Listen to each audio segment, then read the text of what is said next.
Welcome to the Social Worker Rants podcast, providing a platform for social workers to share their stories. The podcast covers a wide range of topics, including mental health, social justice, policy, and the day-to-day realities of the profession. Season 10 will continue to focus on the intersectionality of mental health and finances. Hope you enjoy. What's going on, social workers, mental health professionals, and change agents? Welcome to another episode of the Social Work Ranch podcast. I'm your host, Bass Moreno. Saludos a todos, greetings, everybody. Thank you for tuning in, tapping in wherever you are watching or listening to this podcast. We're going to continue our conversation, talk about business and social work and all the fun stuff that goes into that. I had the pleasure of interviewing this talented social worker. I can't believe it's been over 4 years, but it's went through a whole Joe Biden administration. God, don't do that. Don't do that, Bass. It's too early. My friend Tiyanna Washington doing amazing work. How you doing, my friend? I'm good. I'm good. I'm good. I'm good. I'm so happy to be here. Thanks for having me 4 years later, but here we are. No, I'm glad. I'm glad we could make this happen. A lot of good stuff has changed since you last been on, and you're a mommy now. So how's that Oh going? my God. Yes, what's so crazy? All this time we were talking about the years that passed since we last recorded together. It didn't even occur to me I wasn't a mom the last time we spoke. That is wild. Yes. So I'm now a mom of a 3-year-old, three turning 13. So much fun. Yeah, that's interesting. It's very interesting navigating like motherhood. We were talking a little bit offline before we started recording, but like navigating motherhood, especially in early childhood, is a thing. Like Mm, it is absolutely a thing. You guys might hear him laughing in the background. Forgive me if you do, but like navigating motherhood while working full time and running a business and being a wife and a friend and wanting to be present in all areas of life. Like it's interesting navigating all those nuances at the same time in real time together. So how's it going? It's going good. That's my buddy though. Like that's my best friend. You see him, you see me, vice versa. So it's cool. Ask me tomorrow how it's going. I might have a different answer for you. and that's so true regarding parenting. Every day is a different day. You want to love them, and next day you want to strangle them, and it's like For I can't real. because I don't want to lose my social work license. Can't So. lose your license. Like that's real, right? And then also like when you have a child that's in early childhood phase, a lot of times they're still very much dependent on Mm, you, right? Meals, self-help things, pick up, drop offs, that like the daily grind of it all, it is not for the weak. And I think enough is not said about working parents, working mm, moms, people that are like trying to build a business in the midst of all of that, like enough is not said about what goes into all of that. So shout out to all the working parents that are tuning in for sure. Because it's like you hear the stories of like the difficulties that come with it, and when you're not mm, in that position, you can't really relate. I can say, oh wow, like that sounds like a lot, or like, man, but until you in it, mm. it's something different. Oh my God. So shout out to the working parent. For real. For those who don't know who you are and what you do in this space, tell people about yourself. Oh, yes. So, okay. Hey, everyone, tapping in. Welcome. This is Tiyanna Washington of T Speaks NYC. I am a clinical social worker based in New York. And my company, we provide mental health and wellness resources for teens, young adults, and their families. What does that look like? Typically, workshops. I partner a lot with school districts, nonprofit organizations, corporations, universities, basically folks that are invested in the mental health and well-being of young people. And I come in, I sometimes do consulting as well. And I do have a private practice in addition to that. This year, no, 2024, we actually talk about updates, hired our first clinician. So that was super, super exciting. And in a nutshell, that's who I am. That's what we do. Mhm. A private practice and you scaling by I hiring. know. That's what I that's what's had, up. yo, I you get to a point where you're in business for yourself where you realize that you have to scale. You can't do it by yourself. And Mm, I think as a solopreneur, I learned that lesson later than I should have. Um, when you are doing this, like the business side of social work initially, you're doing everything on your own for the most part. I shouldn't assume. A lot of us, like myself, we do it by ourselves. We are the content managers, we are our photographers, we are our accountants, we are the videographer. Like we are all of the things. And you can't scale that way. It's not possible because while I'm putting my time and attention into example social media, that's taking time away from me outreaching to businesses, to corporations that can land me, four-figure, five-figure contracts. So I had to really have a conversation like self, Tiyanna, you're gonna have to let go. Like I know this is your baby, but you're getting to a point where you can only expand but so much if you don't receive help. And by the grace of God, we have been always like getting consistent referrals for teens and young adults who are struggling with like emotional regulation, anxiety, depression, you name it. But it was too much for me to take on as myself as a therapist. mm. So I hired our first clinician. She's been amazing. Shout out to Kamika. And yeah, it's been really nice seeing the transition of scaling and what that process has looked like. It, I mean, it doesn't help that we don't learn. They don't teach this in social work grad schools, so we like literally like pulling our hair out, try to figure and You see my navigate eye everything. twitching? Did you see my eye twitch Yes, when you said that? Oh my God, that's like, and they still what? don't. And they still don't. I feel like there are some professors now, especially like professors in like the millennial space, Mm, that get it because they had to go through it, but mm, they are in a system of education and a history of structural education that's still playing catch up, right? mm, So mm, like all the things that you and I do, we do all the things, right? And everything that we're doing now, you being a podcast host, I know you do fitness instruction, you do financial literacy. I'm doing my social work, the private practice, the marketing. I'm contracting with the state now. I'm scaling my business. I'm doing content management. All these things that we're doing, to be completely honest, we learned in real time. We learned in the field as we were going along. This didn't come from grad school. Grad mm. school, I learned how to be a good social worker, a good case manager, a good therapist, and I use that term lightly. That's what we learned how to do. But the business side of things, the financial side of things, no. That came from just doing this work in the field. No, that's so true. I used to do fitness. I don't do that no more. Oh, dang, I missed that way back. I'm gonna have to take a class.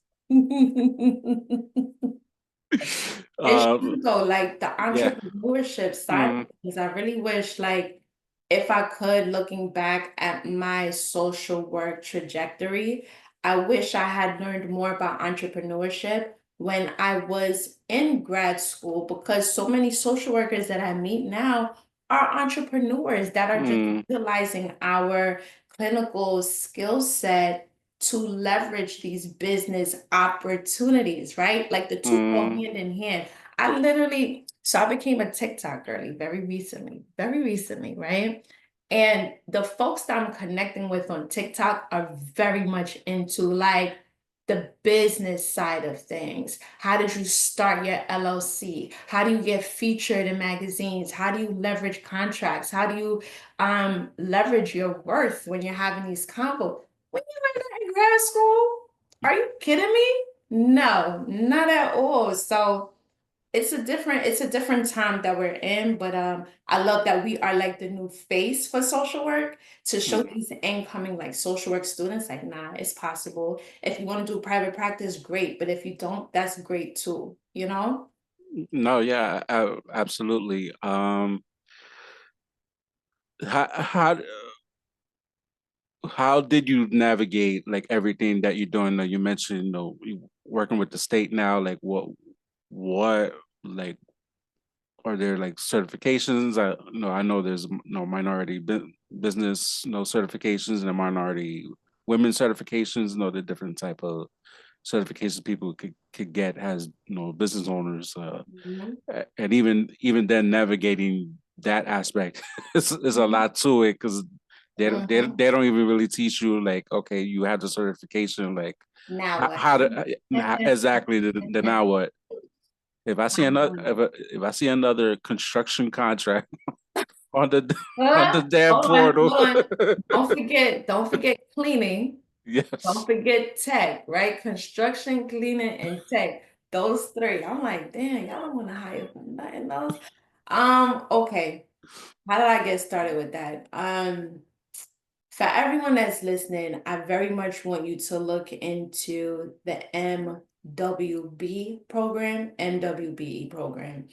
I can't even tell you how I first got introduced to it, but I just know every time I did like a talk, if I was doing a workshop facilitation or a keynote, someone in the audience, a director, whoever, they would say, "Hey, are you certified with the state? Are you certified with the city?" I had no idea what they were talking about. When I said no, they'd be like, "Man, you leaving money on the table. You leaving money on the table." But I had no idea what they were referring to. I started Mm, to do more research into it, and I found that the government can very much become your client, right?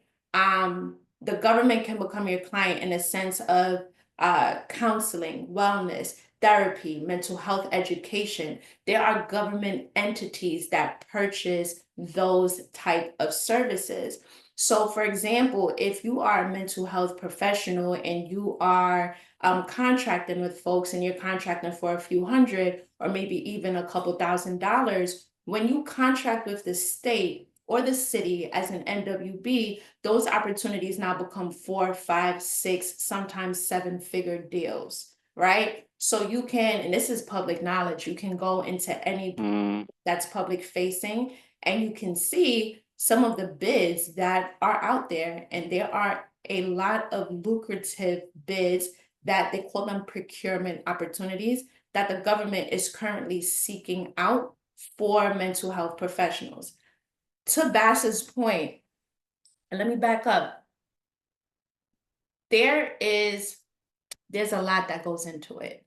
um, for everyone that's watching or listening this, I want you to know that it is a lot of work to get the certification. However, the work really begins after you get certified. So getting certified is just a paperwork thing. Like they want to know about your business. They want to know how long you've been in business. They want to know this, that.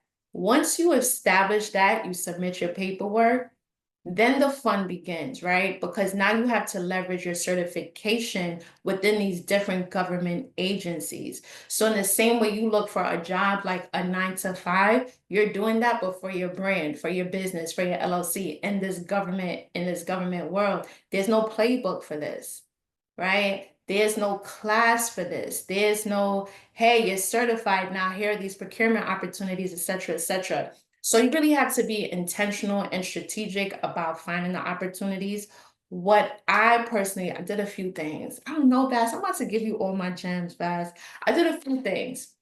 First things first, I'm a big fan of AI. AI and me and ChatGPT, we go together like real bad. I went on chat and I said, hey, doing the NWB process. I'm super overwhelmed. Can you recommend some resources and podcasts for me to help me navigate the process? Boom, it gave me like maybe 3 or 4. I chose one, the NWB Times. by I think a marketing director that's based here in New York. I binged all the episodes, learned all the language to it, found out how to make myself more marketable in this space, right? Once I did that, I applied for let me back up. Also, Apex Accelerator. Every state, for the most part, that does NWB programs has an Apex Accelerator program. They partner with the state and sometimes with the city to help NWBs on this journey of getting certified. So I signed up for Apex and it's free. Everything I'm telling you right now is free. The podcast, Apex Accelerator, and they go through the application with you step by step by step. So for any social workers that are listening and like, oh, I'm really interested in this, definitely look into Apex Accelerator. And they help walk me through the application process. Typically, you'll hear approval times of like 4 or 6 months to like get your certification approved. I was approved in less than 2 weeks. Less than 2 weeks. That is unheard of. So there was that. After doing so, I was like, listen, I want to find out how to get these like $1 million contracts, these $500,000 contracts, like they're out there and I see them. But like, how does a solopreneur like me, a social worker who's never been in this space, that's never been introduced to procurement, how do I do that? I applied for the New York Women's Chamber of Commerce, based here in New York. They had a cohort program that I'm actually a part of now, a 12-week series that really, if you can imagine being back in school, but learning everything NWB, a capability statement, marketing yourself. That's what I had to do to kind of position myself. And that's what I'm doing now. To further my journey in this process. But I tell every mental health professional that I meet, do it. Better to do it and have it and figure out the rest after than to not do it and sit on money that's out there. Like it's there. It's definitely there.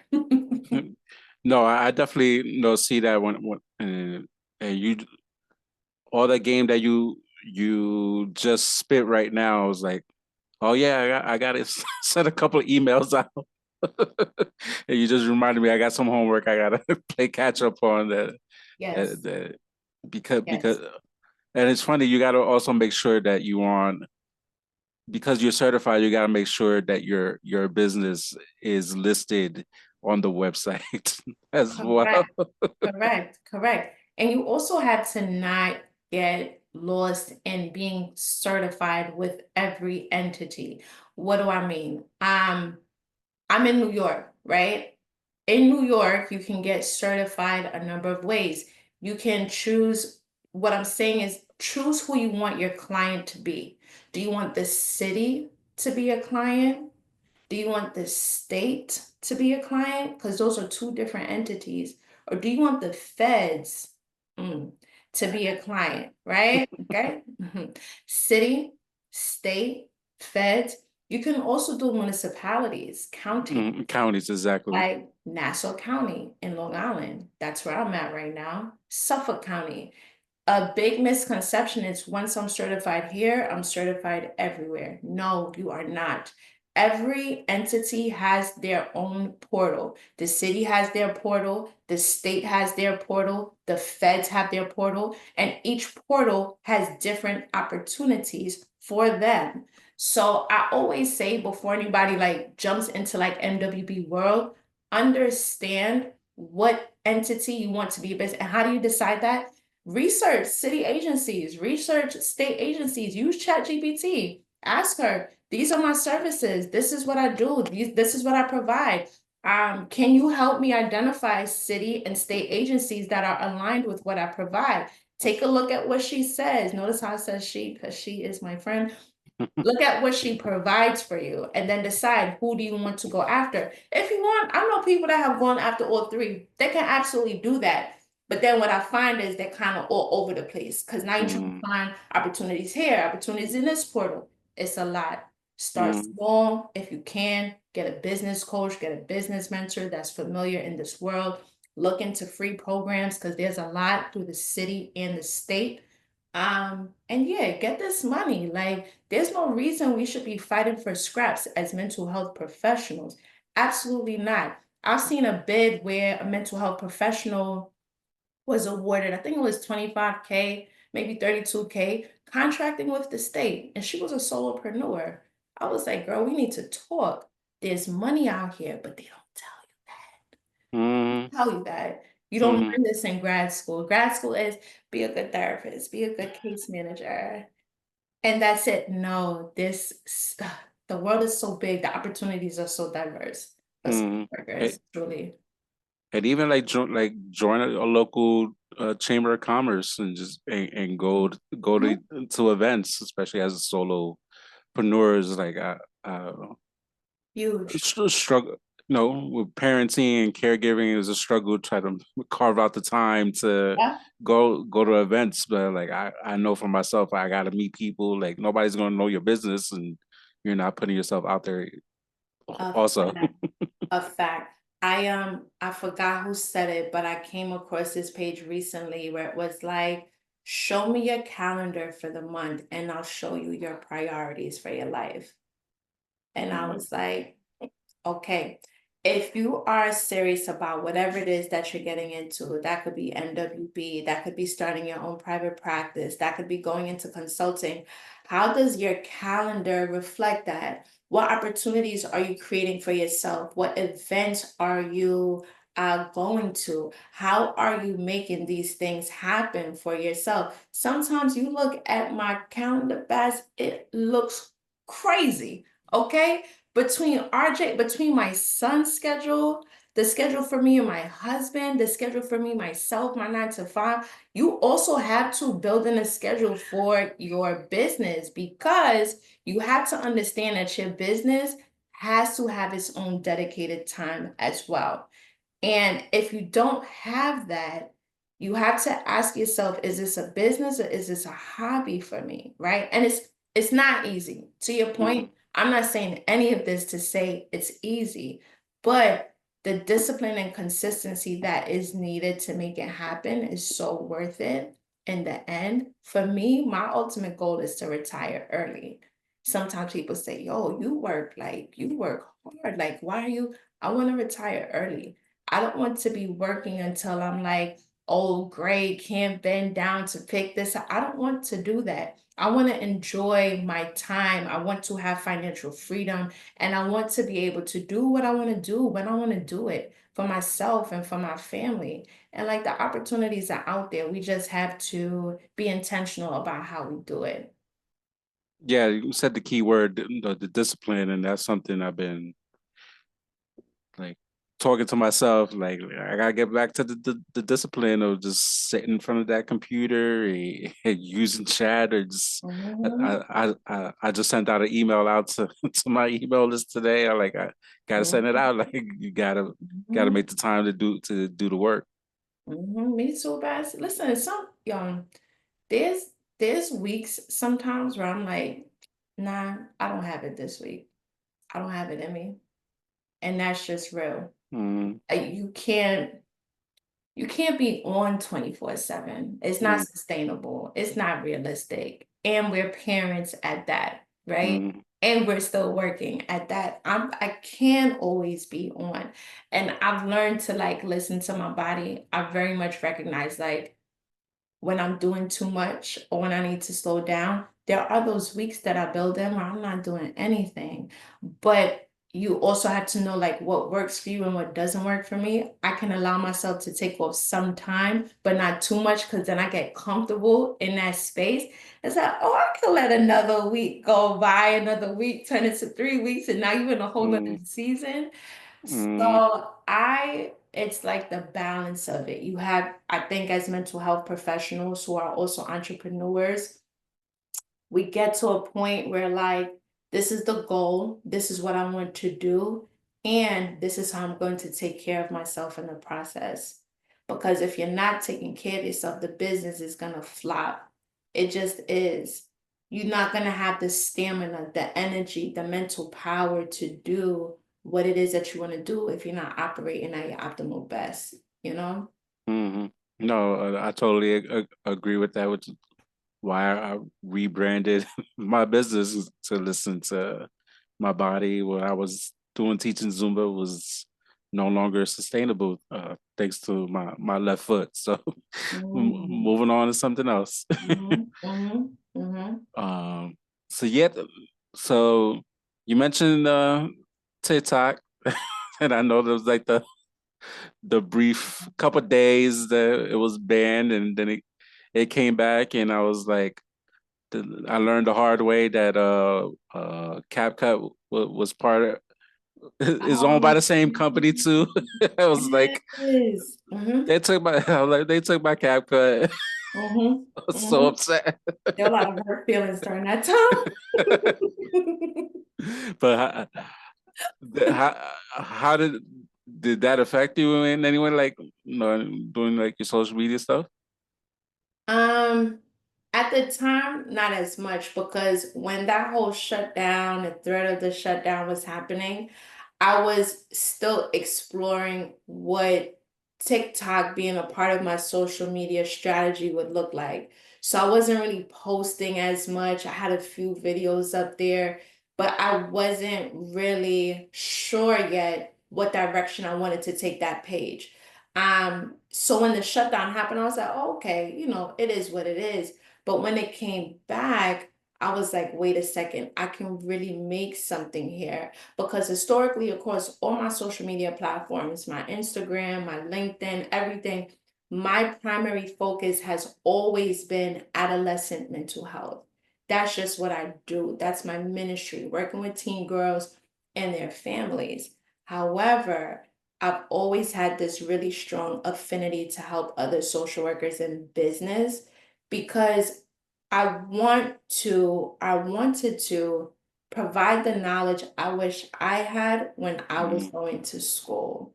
The entrepreneurial business side of things, understanding how to get contracts, how to market yourself, how to push through imposter syndrome, right? I had someone share with me yesterday on one of my videos, like, I'm afraid to post because I have a low following.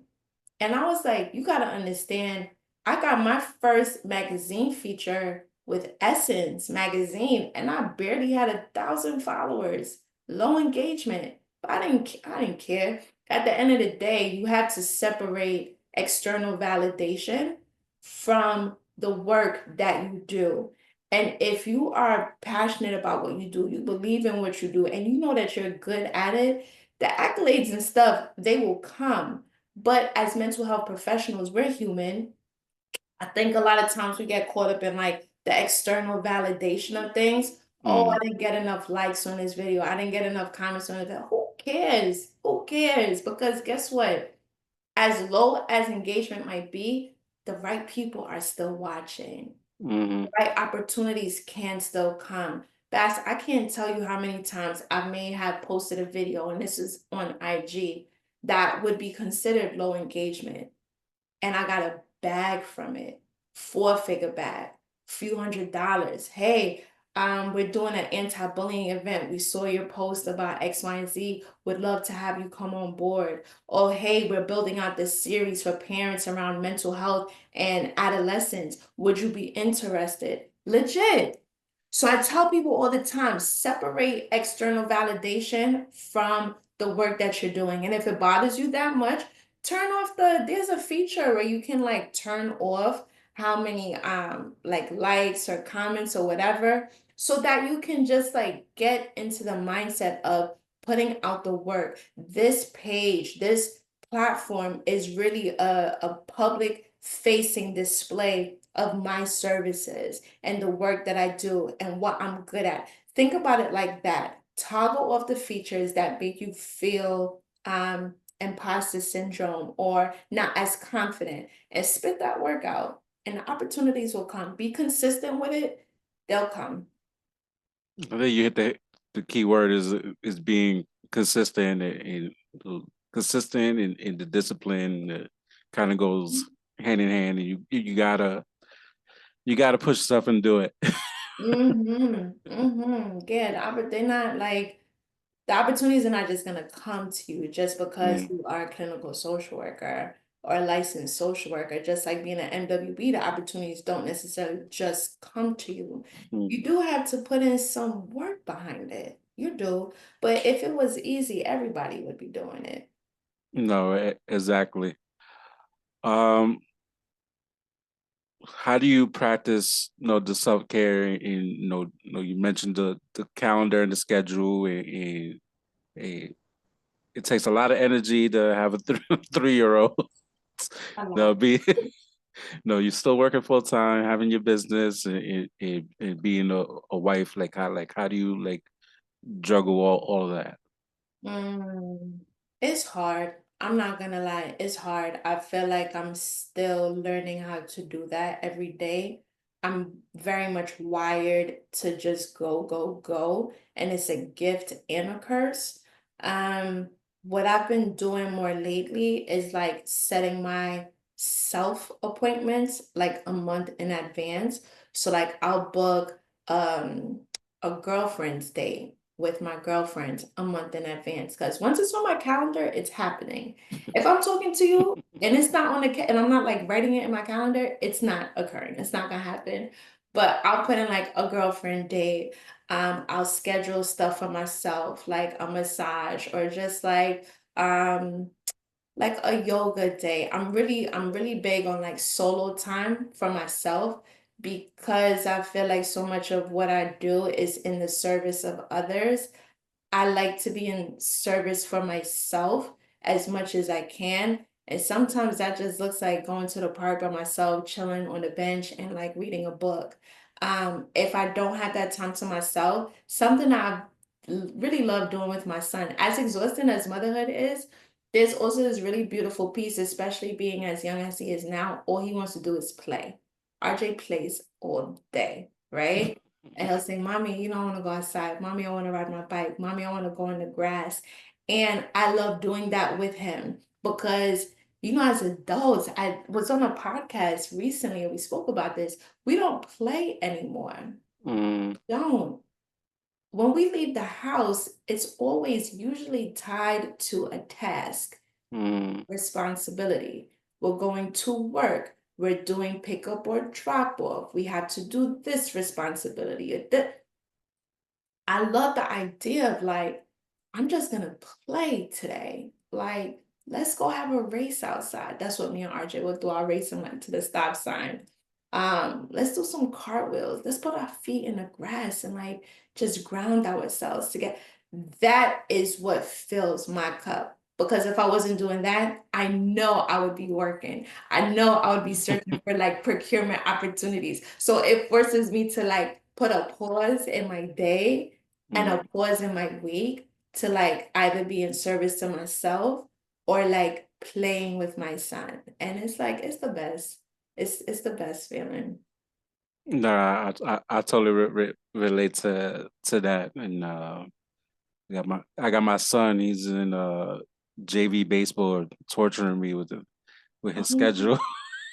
how old is he now? He's 16.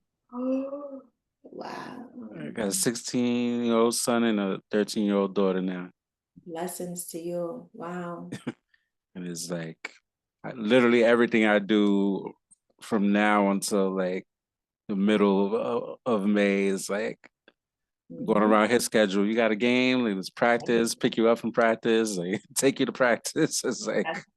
That's right. Yo, when you're a parent, you don't, your schedule is not your schedule. I don't exactly. know who lied and said that. My RJ schedule, that is our life schedule. Oh, what's going on for the week, right? Let's see what RJ got going. Man, listen, that's why I really tip my hats to like entrepreneurs who are parents because the balance of your time and like you're literally sitting down and saying, after I finish work, after I take care of my kid, I'm gonna go do some more work. What? That's a different type of internal wiring that happens. Mm, Like that's a mindset that mm. you have to really like ascribe to. And yeah, it's not for the faint of heart.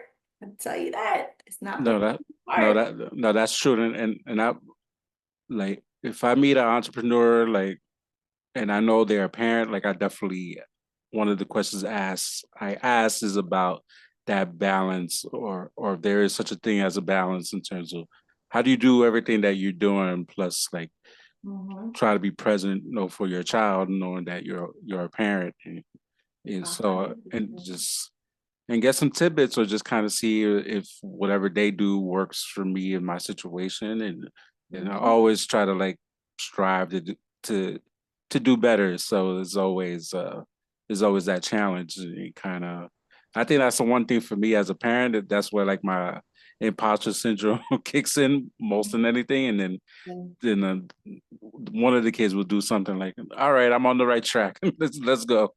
I know what you mean. I know what you mean. Yeah, it's like, yeah, like that trade-off. Like for me, I can comfortably miss a day of work because I know that money is coming from elsewhere, right? If I want to take RJ to the aquarium, or if we want to do a family activity and it's on a work day, I'm not pressed about income from that day because I know my LLC is going to provide that for me. You know what I mean? That's Mm, the financial freedom that we were talking about earlier. It's like not being a slave to like the 9 to 5 grind of it all. And this is no knock on folks that do work a 9 to 5. A lot of my closest friends, they are 9 to 5 employees and they love what they do. They love what they do, they love the trajectory of it, and it works for them. For me, that just was never uh what I wanted to ascribe to till I'm in my 50s, 60s, sometimes even 70s, having to work. I always wanted it to be an option for me, not the end all be all. And like having my LLC just affords me certain freedoms that I would not have if I only worked my 9 to 5. Right? Like, look at mm, what's going. I'm not even like a stock market girly. I got a few trades in there, but I'm not even like a stock market person per se, but I pay attention. And like people's 401ks right now, their retirement accounts are tanking. If I was retiring this year or close to retiring this year, I would be scared. Let me not cuss. I would be so scared right now with the trajectory of where things are going in our financial market. We have to find a way, and I wish this was a message that was promoted more in our communities as mental health professionals, as Black and Brown professionals. Like, diversify your skill set so you're not dependent on one stream of income. One mm, stream of income is never going to afford you that financial freedom for you and your family. It's just not. So, like, how can you diversify your skill set? You're great at motivational interviewing. What does that look like on a contractual level with a school or university, right? You're really good at doing group workshops, group facilitation. What does that look like for a company like Chase or Google that wants to have a wellness professional come in to lead a session for their employees? What does that look like? That extra 5K for the month, would that not make a difference for you financially, for your family? Like that's the kind of classes and like messaging I wish we learned earlier on oh yeah in absolutely. school than finding it out in real time in life, you know? Mm-hmm. Oh yeah, absolutely. I especially like once if we had all of that what you just said, and the pandemic came, you know how many of us would be killing it financially? Listen, listen. There were a lot of pandemic millionaires. I'll say that. There were a lot of pandemic millionaires who figured out the game and figured it out early, for sure. For sure. And it was so much easier to get procurement opportunities and contracts in because everything was virtual. Hmm. All these events, like you were talking about the difficulty with like going to these events sometimes. Yo, during the pandemic, everything was virtual. So a lot of great opportunities happened and were made during the pandemic. But hey, it's better late than never, right? No, absolutely. And it's funny you mentioned the stock markets. I was going to ask, you still invest? Careful, careful what you ask, man. Careful. I dabble and dabble. I dabble and dabble, nothing too crazy. I'm comfortable with where I'm at, but I'm also watching cautiously and optimistically. Like, I think we've learned when the market is tanking, it's weird to say, but it is an opportunity to Hmm. invest. I'm not no financial advisor. I'm just telling you what works for me. But things that are typically 200, 300, 400 for a single share that might not be very heavily discounted. Yeah, it's some earning potential there for sure. So it's like a double-edged sword because I can recognize the investing opportunity, and then my heart also goes out for folks who are like near retirement and have Mm, lost a lot of money. Oh, forget the past month, the past few weeks even. mm, Some very like close family of mine. So it's a very interesting time that we're in right now. Be wise, be smart, don't make any financial moves that you would later regret, is what I've learned. But yeah, I dabble and dabble in the market for sure. Because again, right, we're talking about diversifying our income streams. That's for me long-term growth. Something I really want to get into. I haven't gotten into it. My husband is really into it, but he don't want to teach me, but that's a story for another day. Options. Oh my God. I've seen I've seen folks be very successful in the options world. And I shouldn't say he doesn't want to teach me. I just don't like the way he teaches. But mm. options is, yo, listen, social workers, man, yeah. But stock market, I'm there. I'm there. Yeah, I always tell people like learn about. I'm not telling. I need a whole other certification, whole other license to teach how to, but to learn like just like Yeah. pick up like just learn the terminology Learn, learn them. because there is potential money to be Mhm, made and let Agent Orange keep tanking because whenever he does leave office, one way or another, like mhm, it'll go back up and like any investments you do made, you'll be happy you made them in the long run. So it is worth it. I'm mhm, dibbling dabbling myself and still trying to figure things out 5 years mhm, later, mhm, but mhm. you have Yeah. to. Yeah, you have to. And like for real, don't be afraid of like chat GPT and like AI and tech. Like I mean a lot of people are like, oh, I don't use that or what is that? I use it for any and everything, even like the stock market. If you're unsure, if you want to get into it, if you want a beginner's course, if you want it to be broken down like you're in kindergarten, ChatGPT will do that for you. Like in learning index funds, there's there's such a huge world of earning potential out there. And with all the free like resources, tools, and AI that's out there, there is no reason to not leverage that knowledge to help diversify your bank account for the long term, short term and long term. Mm, no, I agree.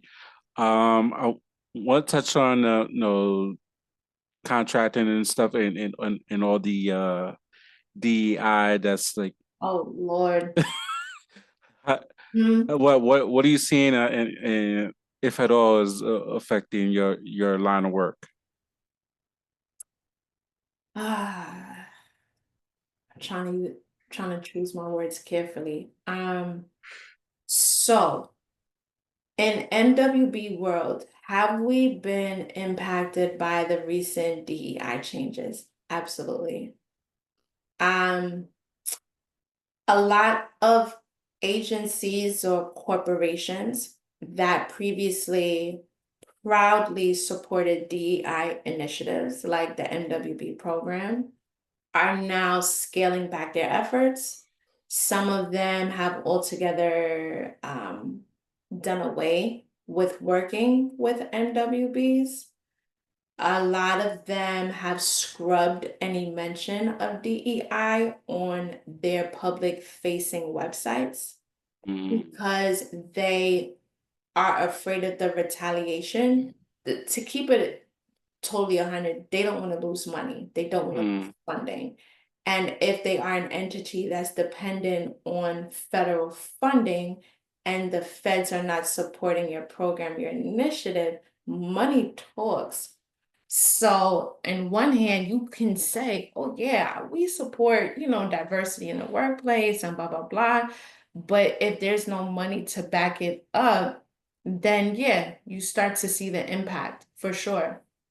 You do have some really amazing companies in the private space and in the public space that have said we can give to you know what about what the feds are saying, and we still do support and celebrate minority women in business, and that is what we're going to do, and they stand 10 toes down, and I give my utmost respect to them because I know in this political climate, in this public climate, I know that can't be easy, mm. but you do still have companies that very much want to contract and work with MWBs for sure.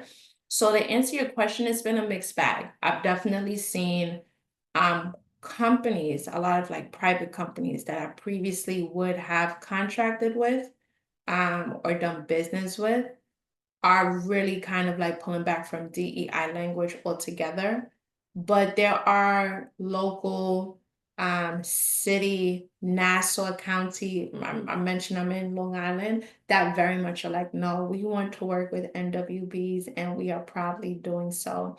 So again, it really goes back to being intentional and strategic in this space, attending the networking events, making those connections, following up, and doing your due diligence and like securing and finding those opportunities.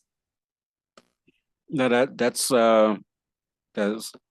good info and good insight in terms of what's happening because literally like two or three things are happening every day and it's, Oh, it's funny that as a disc recorder I was watching The View this morning and it hasn't been a full 100 days that he's been in office and Whoopi made a face like what it hasn't been 100 days yet? And I was like yeah mhm, this man is like mhm, tearing shit up. mhm. We before we started recording, we said it's only been 3.5, 4 months, and it feels like an eternity. Hmm. I mean, yeah. It's yeah, a lot of people have been warned, were warned before the election day, and they Mhm, still did what they did. mhm, yes, they did, and now here we are. Exactly. Crazy. What else you got going on for this year? Whew, that's a loaded question. The rest of the year, I can tell you what I want it to look like. So, Fair enough. a year from now, 2 years from now, when I look back and I'm listening to the interview, I can say, okay, I did that. I want to successfully navigate this procurement world of NWB. I very much want to consistently, the contracts have started, but I want to consistently secure NWB contracts throughout the year. So I get my business to a point where I can retire early. It feels scary saying that out loud. Like I'm still just in my 30s, but I'm very intentional and serious about what I want the trajectory for my LLC to be for me and my family. So there's that. I very much want to hire um, our next clinician. So that's something that's on the table as well. I'm really continuing to scaling my LLC. A big, big, big goal of mine is transcribing my mental health curriculum into what schools and universities will purchase for their students. I very much believe that mental health education should be a mandated course in all schools, Mm, elementary, middle school, mm-hmm. school, college. There's no reason why mental health education or mental health 101, understanding emotional regulation, why that shouldn't be a mandated part of every student's school experience. I know we talked a lot about finances and business, but I want to really highlight that like our young people are struggling. They just are. We know the facts. 1 in 5 kids will experience a mental health crisis in their lifetime, the onset being age 14. So we're talking middle school, going into high school. My goal, my dream to answer your question is to have a T Speaks NYC mental health curriculum in our schools as a mandated part of their curriculum. That's the ultimate goal. So hold me accountable. Sometimes it's scary saying your dreams out loud because there's always that little voice in the back of your mind, like, what if it doesn't happen? You said it out loud. But I've learned to push past that fear and to really just like stand by what I believe in. I do really good work and I do it well. And the impact I've already had in the 5, 6 years I've been in business, I can only imagine what that will look like in the next 5 years. And I'm really excited to see where my LLC will be at that point. So, I love the answer. So that sound like there's a some author book in there too. come on, speak over my life, guys. Speak over because I received that. I received that wholeheartedly. I don't know that I ever considered that before, but see, the power of this is the last thing I'm gonna say. The power of keeping the right people around you also. Because sometimes your network will speak dreams and ideas into you that you would have never even considered yourself. And I love my family and I love my friends, but I have a very strong love as well for like my social work community. People that I've met, for folks that are listening, maybe I've literally met on Instagram. Like I And we was, never met in person. We we've still have it. never met in person, and we've been knowing each other now as long as I had my LLC, 5, 6 years. But we were just, posting content online that resonated with each other. We connected, and like years later, here we are. So I say that to say, embrace your network and embrace your community because they will speak life into you sometimes in a way that you wouldn't speak into yourself. So I received that, friend, author in the future. Let's go. I received that. I, I know a former teacher in that's in Ohio. He got books out the ass. I can make that introduction to you, Really, I especially would, trying to do a curriculum because I think he's trying to do one now himself. yeah, I would love that. Yep. Mm-hmm. Mm-hmm. It's the power of networking that That's keep right. keep beating y'all over the head. You got to network in social work. You have to, you have to. No one grows alone. You have to get out your comfort zone, push past the imposter syndrome. If you're an introvert, it's okay, but like push past it. Even if you commit to like one networking event for the month, just for the month, be there, soak it in, see what you can learn. There's power in like community and like the network of it all. Um, there, I can't speak on it yet because it hasn't yet been published or public, but speaking about the NWB procurement world, I went to an event and just aligned by the grace of God, connected with someone in the state office Mm. who some good things are going to come as a result of just meeting and talking about my business and sharing what I do and being a part of the Apex Accelerator program. Never be afraid to tell your story because you never know who you might be speaking to. Mm. So when that collaboration or venture goes public, I'll be able to share it with you and your audience as well. But like, go to those events, network, talk, put yourself out there. That's good advice. Well, where can people reach out to you? Across all platforms, Instagram, TikTok, I'm at T, the initial T Speaks. So it's an S at the end, NYC, T Speaks, NYC. And shout out to our LinkedIn community as well. You can find me on there, Tiyanna, Tiyanna, Washington. And yeah, let's connect. Don't be shy. Always great talking to you, and keep up the great Always. work. Always. Thank you, Beth. Thanks for having me.